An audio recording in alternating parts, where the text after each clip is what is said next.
Y entonces, esa es una inquietud que yo quería manifestar. Otra inquietud tiene que ver con los juicios orales en general, y yo estoy de acuerdo con lo que manifestó el licenciado Jesús Matías Hernández, en el sentido de que los juicios orales no son necesarios aquí en México, sobre todo porque México tiene una larga tradición de administrar justicia, sobre todo en la materia penal, a través de un procedimiento que da las suficientes garantías, las suficientes oportunidades a las partes y desde luego también al procesado y a su defensor para hacer efectivos esos derechos. Frecuentemente el mismo defensor y el mismo acusado piden a la autoridad que tramita el proceso que se hagan efectivos porque promueven pruebas, porque promueven una serie de diligencias, que se hagan efectivas esas garantías antes que darles prioridad a los plazos perentorios que establecen las leyes procesales. Y entonces, estas disposiciones rígidas son las que, al aplicarse de una manera literal, a pesar de que hay jurisprudencias o tesis de la Suprema Corte, emitidas no de una manera clara o de una manera definitoria, pero que permiten una cierta discrecionalidad para darle preferencia al respeto de la garantía y no a las normas de carácter meramente formal. Entonces, a mí me parece que este aspecto en la nueva legislación en la que se propone no se renuevan las disposiciones y eso significa que vamos a seguir con el mismo problema, con los mismos. Esta es una de las causas por las que se quejan frecuentemente los abogados litigantes y que perjudican lógicamente al procesado. Bueno, yo quisiera decir unas palabras respecto de lo que acaba de exponer el maestro David Rodríguez Martínez acerca del valor que pueda tener la declaración del procesado. A ello me voy a referir, no a la declaración de los testigos en general. Y desde luego dentro del proceso penal, el proceso penal tiene una serie de condicionantes, una serie de factores, de circunstancias que significan que el procesado se ve envuelto en una situación lamentable en que se le vulneran al procesado, y eso hay que decirlo en principio, casi como dar por hecho que así está ocurriendo, se le vulneran sus derechos y garantías, sus derechos humanos. Por una suerte estructural, ya sabemos que el Estado mexicano no opera de una manera como debiera ser, con una ética, vamos a decir, ideal, sino que el Estado y sobre todo las entidades policíacas,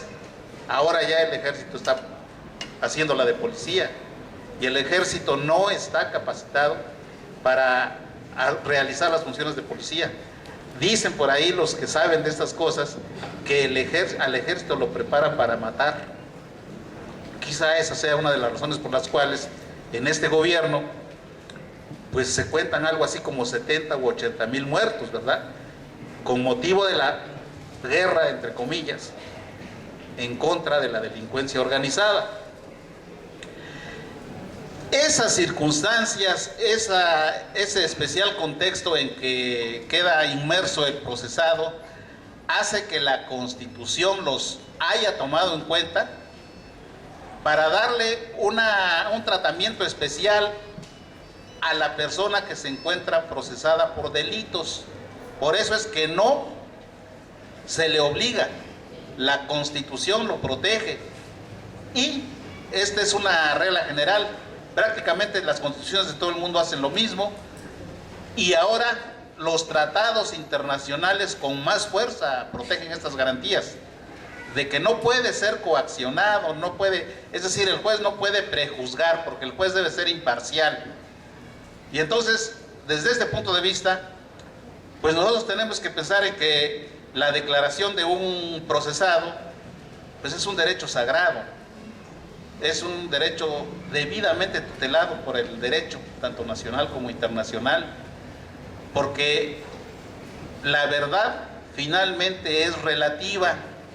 Si la verdad se ve con profundidad, como dicen por ahí los especialistas, desde un punto de vista de la filosofía o de las convicciones más profundas que tenga cada quien,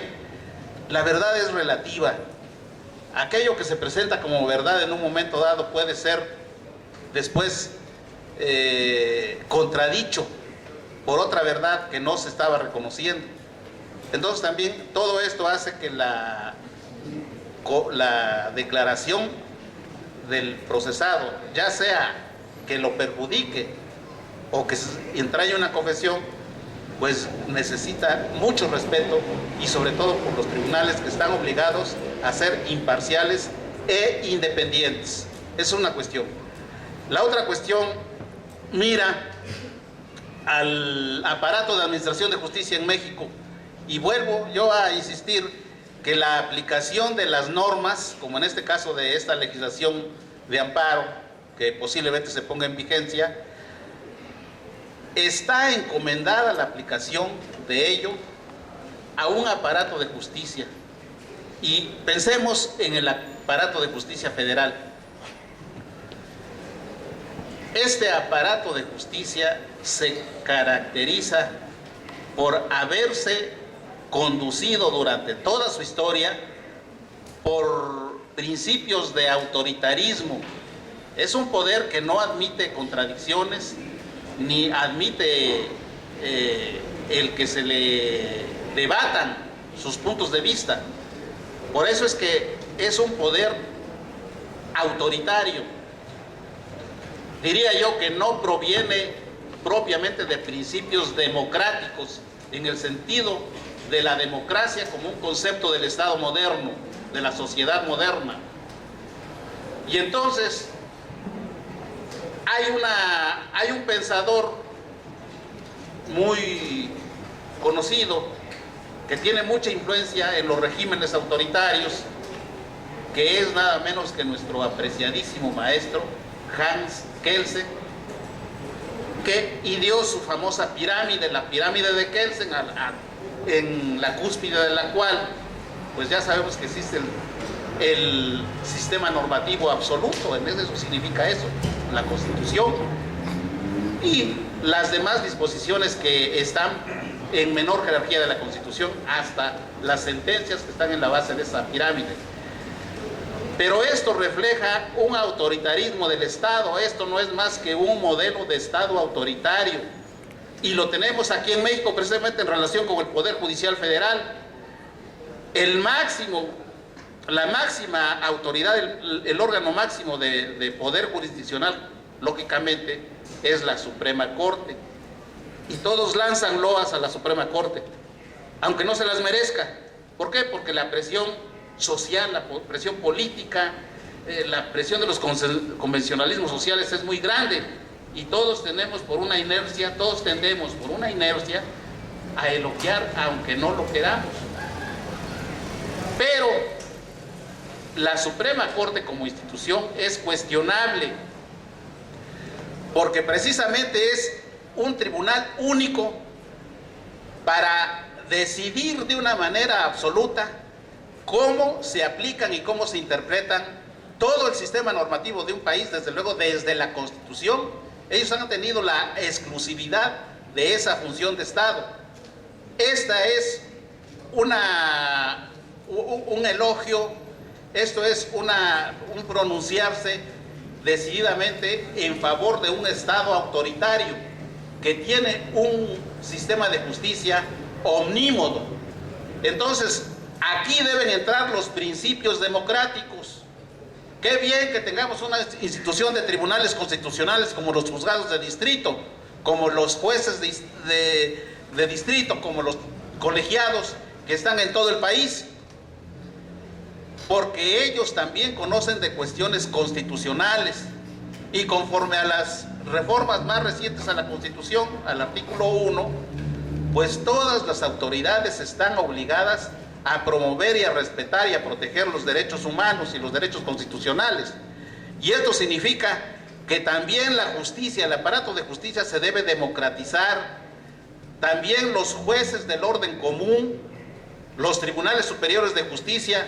deben utilizar ya las facultades. Las constituciones de los estados se deben de modificar para que también los tribunales, para que también los estados tengan una jurisdicción constitucional que podría descargar de la gran cantidad de trabajo al Poder Judicial Federal. Es cuestión de política, no es solamente una cuestión de carácter jurídico, pero los estados considero yo que sí tienen ya esas facultades, ya tienen esas posibilidades, al menos en el aspecto teórico, y las deben de utilizar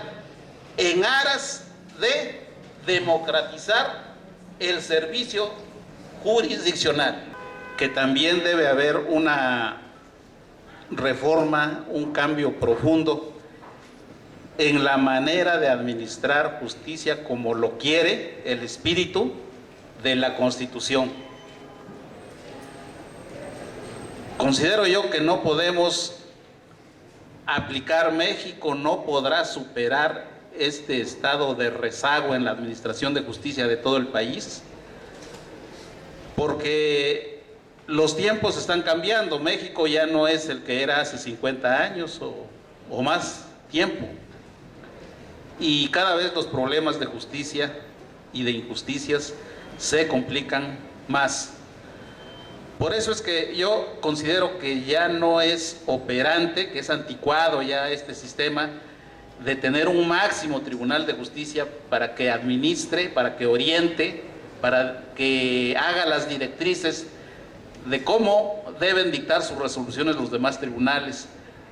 por un principio elemental democrático que ya ha estado vigente desde que se creó incluso la Constitución de 1857 y fue ratificado, fue ampliado por esta Constitución, ese espíritu democrático y ese espíritu social que tiene el sistema normativo mexicano, modelado por la Constitución. Y entonces, como se ha dicho aquí, fue un acerto, fue una medida muy buena la instauración de los tribunales colegiados y los tribunales unitarios, y no se diga de los juzgados de distrito. Es una conquista, si se le puede llamar así, en el mejoramiento de la justicia en México a través de su historia. Pero yo considero que se debe seguir democratizando el aparato de justicia de todo México, y no solamente en el aspecto federal, sino también en el aspecto de los estados del país y de las entidades, municipios. ¿Cómo? Considero que los tribunales de los estados también deben tener un sistema de justicia constitucional, no precisamente creando más instituciones o más órganos, sino con los elementos con que ya cuentan, destinar parte de ese personal o de alguna manera crear fórmulas para que los mismos juzgados, para que el mismo Tribunal Superior de Justicia conozcan de alguna manera, en alguna medida, de juicios constitucionales del fuero común. Esto puede llegar al grado incluso de que se puede preparar un cuadro de jueces menores en las ciudades más populosas de cada estado, y entonces va a democratizarse, va a extenderse las posibilidades de administrar justicia, todos desde luego con apego a la Constitución y a sus normas correspondientes, y de esta manera se dará un paso más en esa democratización de la justicia que yo pregono, lo cual también obviamente implica que deje de funcionar la Suprema Corte, porque ya no es un tribunal operante. Como que ya basta que un solo tribunal de 11 personajes ilustradísimos nos tengan que decir a todos los tribunales del país cómo deben interpretar o aplicar las normas